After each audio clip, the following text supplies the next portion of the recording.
If you've been on YouTube and looked up productivity videos, chances are you've run into Andrew Huberman. Is Andrew Huberman. Andrew Huberman. Andrew Huberman. Andrew Huberman. Well, you've probably seen videos about his morning routine. A scientifically backed daily routine. Morning routine. Morning routine is... But is this routine actually viable? Whether you're a digital nomad, traveling for work, or you're on vacation, let's find out. He's spoken about it a few different times, ever so slightly differently. So the routine that I decided to do for the last week was waking up between 6 and 6:30, drinking water as soon as possible, ideally with some form of salt or some sort of electrolyte system, meditating for 10 minutes, getting sunlight for at least 10 minutes when it's not cloudy outside, which it is here today in Seattle, or 20 minutes if it is, exercising, ideally heavy weights or some form of cardio, doing a cold shower, and then ideally doing 90 minutes of deep work, followed by a short break, and then another 90 minutes of deep work as well. There are also some rules that he has too, which are not drinking caffeine within the first 90 minutes, and also fasting until after most of that deep work as well. So normally he eats about 11 onwards. So let's see how it went. It's day one, trying the Huberman thing. First things first is water, hydrating. That wasn't the worst thing I've ever done. So normally you should go straight outside, but I am in Salt Lake City and it is dark outside. So first is I'm going to do some meditation.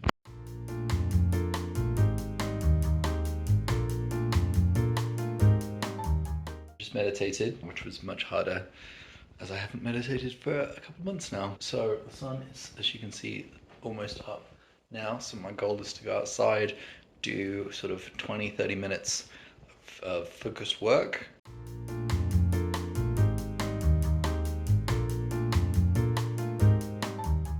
Alright, just finished working. That is the view, which is pretty cool. And now to go to a gym for the first time in about 6 months.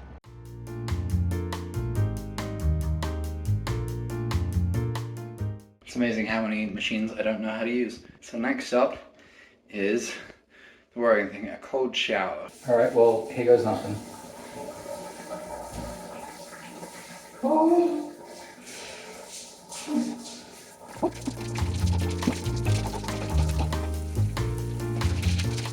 I'm just out of the shower. First like 5 seconds were fine. Then about 30 seconds in, it started to feel very cold, which makes sense. It's a cold shower. I managed to get everything up until body wash time. So shampoo and conditioner and then body wash. I just needed the hot water to rinse it off. The idea is to like get your body to kind of shiver, which is one of the benefits. But yeah, now to get dressed, and because I'm traveling, I'm off for a walking tour. So I finished my walking tour, which is great.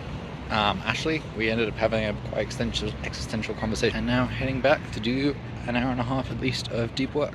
So it's just gone past 3 o'clock and I just finished officially the things you're supposed to do, which normally gets you to your lunchtime, because I obviously went for 3 hours on a long walking tour.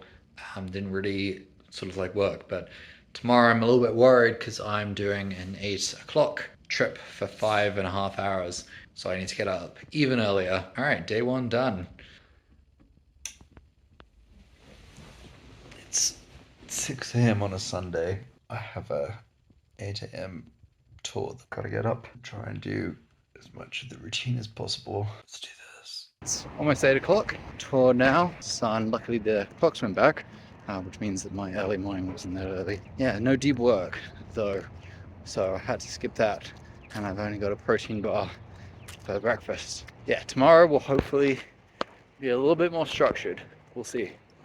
It's day 2. I came back from my trip up to Antelope Island, which is very cool. I'd recommend going to see it. Lots of bison and buffalo, beautiful landscapes. Maybe there's some pictures here.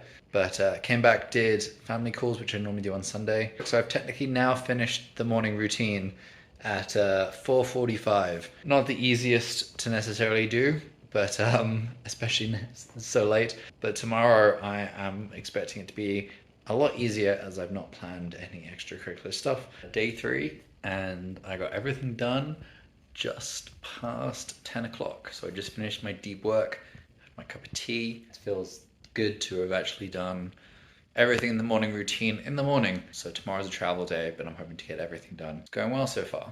It's day 4. And as you can see, it's raining and overcast in Salt Lake City. So Huberman says to, instead of doing 10 to 20, do 20 to 30 minutes when you're outside when it's kind of overcast like this. I don't think you obviously get quite as much of a benefit with an umbrella over the top, but I don't overly want to kind of get wet. Strolling around before I head to Seattle in a few hours. I am in Seattle today, going on my morning walk. This is the first time that I went for a time zone change, and my thought had been to lie in bed longer and go to bed a little later, but I really woke up at like 5 a.m. and then tried to get myself asleep for another hour, which in hindsight was a mistake. I think really what I should have done is kind of adjust by maybe like 15 minutes, 10-15 minutes from the normal time, and then slowly adjust over a few days rather than going for the full shebang back to sort of normal. So that's a good learning. Other than that, I think Seattle, there's lots more people, so we'll see how recording any vlog stuff is going to go. Day 6, and one of the things I've been thinking about is this walk that I often do in the mornings. When I was first starting on these 15-20 minute walk, the idea would often be just go around the block, get the walk done.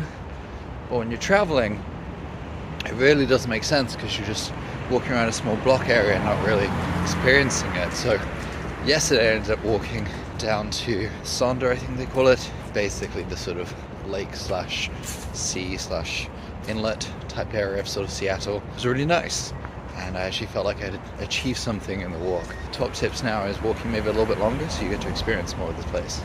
Even if there isn't a particular thing that you want to walk towards, just walk in like one direction as opposed to like a square.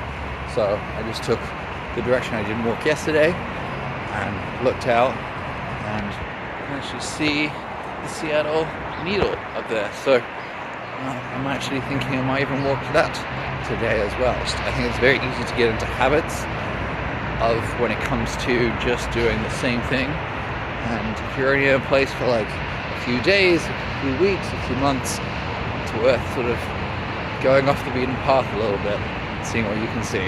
One of the downsides though is everything is closed when you're up early, so Space Needle doesn't open until 10. Still beautiful.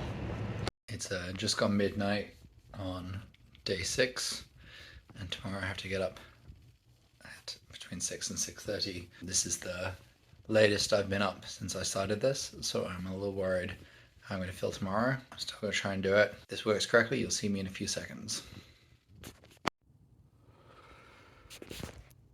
And it's another morning, and yeah, I feel like I need another hour, couple hours of sleep. It's 6:15, so I'm doing it.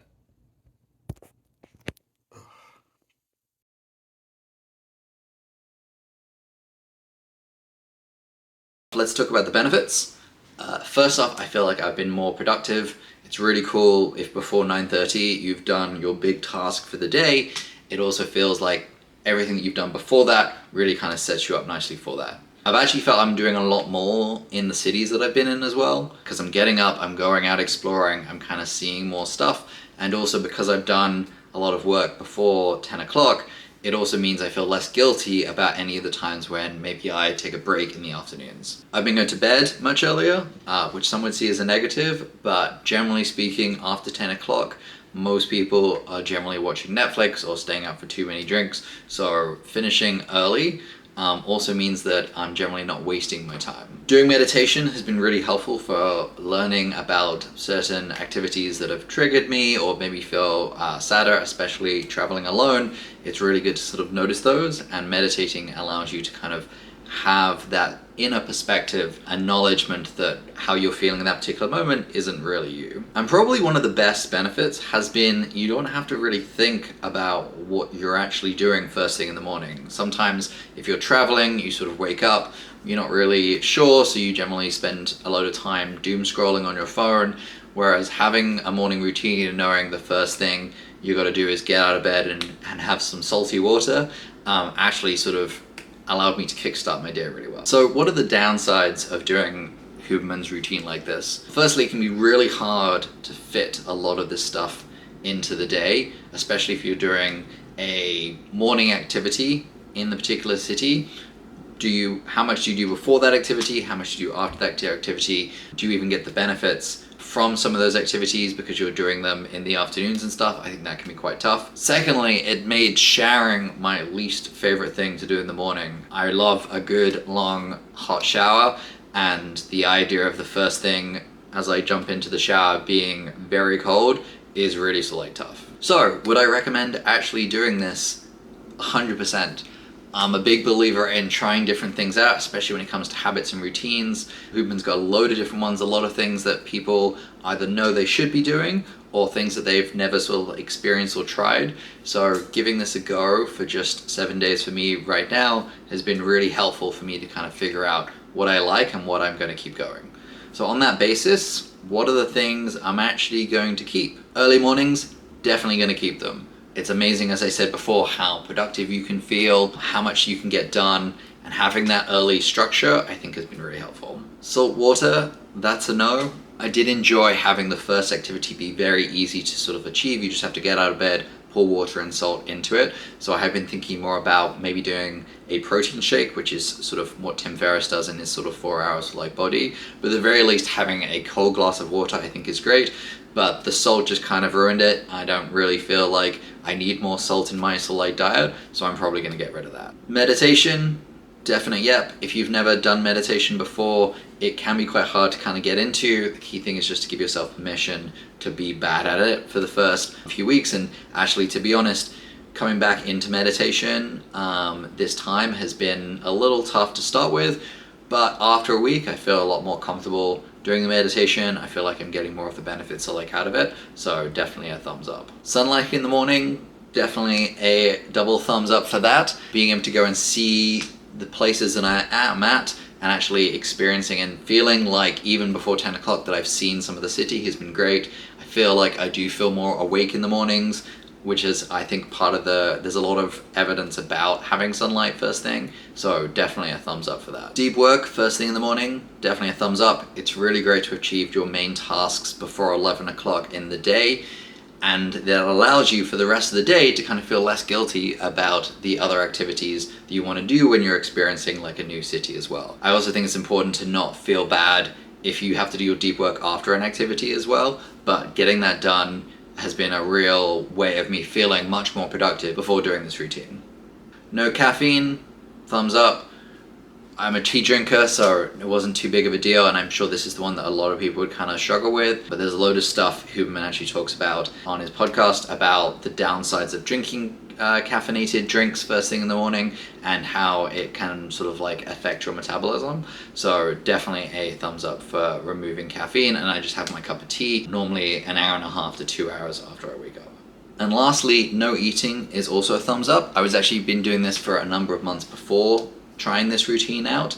I find having just 2 meals a day is really helpful, especially if you're generally eating out or getting takeout or any other activity like that, where generally you're not going to be eating as healthily as if you were cooking your meals as well. So having that bit of a break and only having 2 meals is an easy way to kind of make sure that you're getting a good calorie intake. Recently, actually, Tim Ferriss and Huberman actually did a podcast together, so I'm actually going to listen to that and kind of understand a little bit more about the ways that they kind of do fasting and what are the benefits and what have both of them kind of decided makes the most sense. So what are my top tips or the things that I've learned while doing this for the last 7 days? Firstly, most importantly, be okay not being perfect at this. It's much easier to obviously do a morning routine if you're waking up in the same place every day. You know the activities that you're going to do, the environment is the same.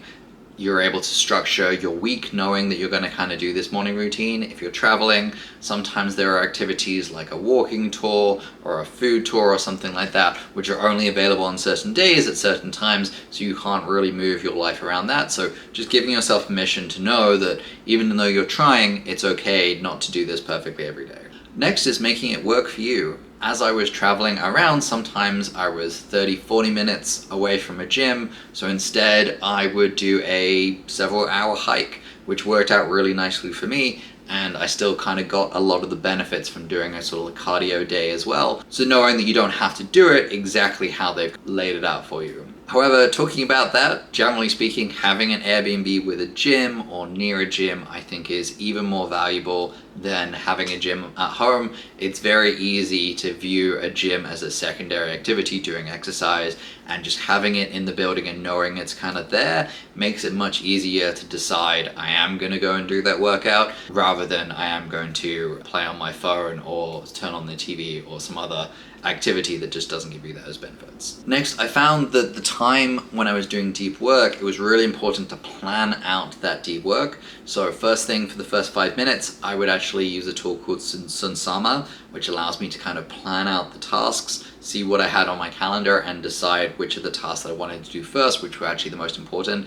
I think especially to get the most benefit of that hour and a half, it shouldn't be the latest email that kind of came out. It should really be an activity that really requires a lot of mental work.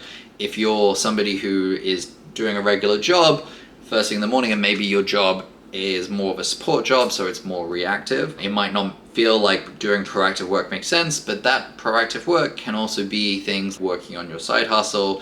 It can be creating those large initiatives that are going to have long-term benefits at your like the company that you're working at as well, or even it can just be reading or writing or some other sort of activity as well that just allows you to get the benefits and make sure that you feel at the end of the day that you've really contributed to your life outside of just replying to emails every day. Next is, as you're traveling, maybe you don't want to do a full grocery stuff, so you're generally eating out more. My top tip is not to use Seamless or Uber to get delivery. Instead, find a place that you want to order from. Maybe use these apps, but actually go and pick it up. It forces you to go and have a walk. It forces you to go to different areas and see new sort of like activities and other restaurants and stuff. As I've gone past, there's been a number of cool places I've kind of seen that I wouldn't have done if I just ordered food straight to my Airbnb. And then lastly, my top tip is just give it a go. What's the worst thing that can happen? Maybe you feel more tired for a week. Maybe your salt intake has increased for a little while. Maybe you feel that you're not seeing as much of the city for that 1 week, but the benefits are that you could really find a habit that could have a huge long-term benefit to your sort of life. For me, I was actually seeing the city a lot more because I was doing this morning activity as well. It was really creating good habits, but try it. If it doesn't work, worst case, it's just been a week of your life and you can always go back to your traditional routine. So this was actually my first long form video.